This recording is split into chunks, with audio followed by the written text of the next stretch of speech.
Welcome to Evan J. Thomas Presents Sounds, Stories, Stages, the history of iconic music venues.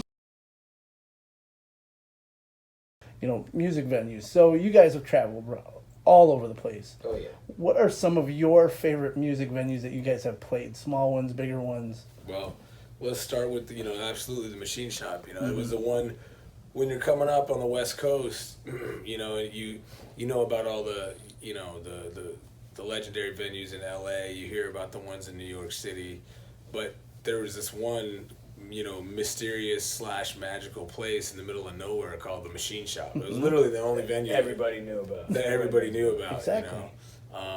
And of course, Kevin Zink, the owner over there, he's amazing, an amazing dude. He's so generous, and he's super funny, man. He's actually a really funny motherfucker, and he's a good dude to hang out with, and his whole crew is just, they take care of you. The bands, they care about the bands. Yeah, which I can tell not only just that, but the whole ambiance. So when you walk into a new venue that you've never played before, or you have played, do you actually look into the areas of the place? You check it out. The history of it. What do you just walk in and go, I'm gonna just fuck this place up and go?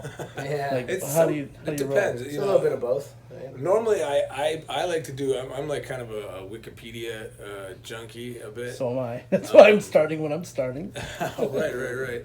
So yeah, I do find it interesting to read about the venues and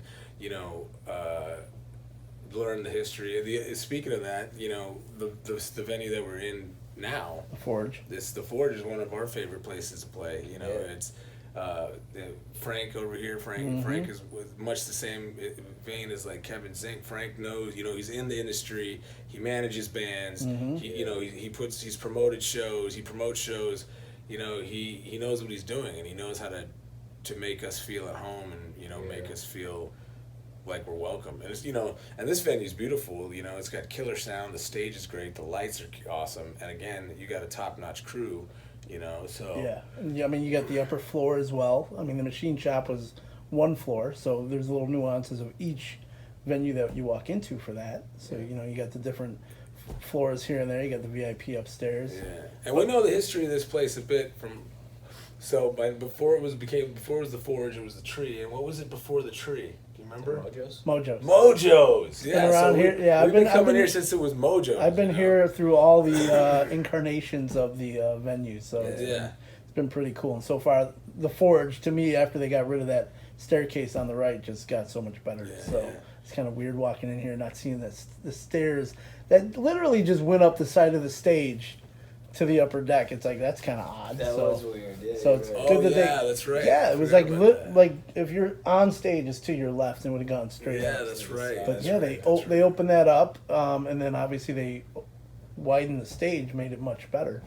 But so what are some of your other favorite music venues? Obviously, you said Machine Shop. You got here. The one that we kicked off the tour in, which is not too far from home, in Salt Lake City, is the Royal, which is actually partially owned by the guys in a band called Royal Bliss. Okay. Who we played with. Yeah, they play a lot of festivals. Yeah, they're good dudes, really cool dudes. And the main proprietors, Ryan and Kelly, are awesome people, as well.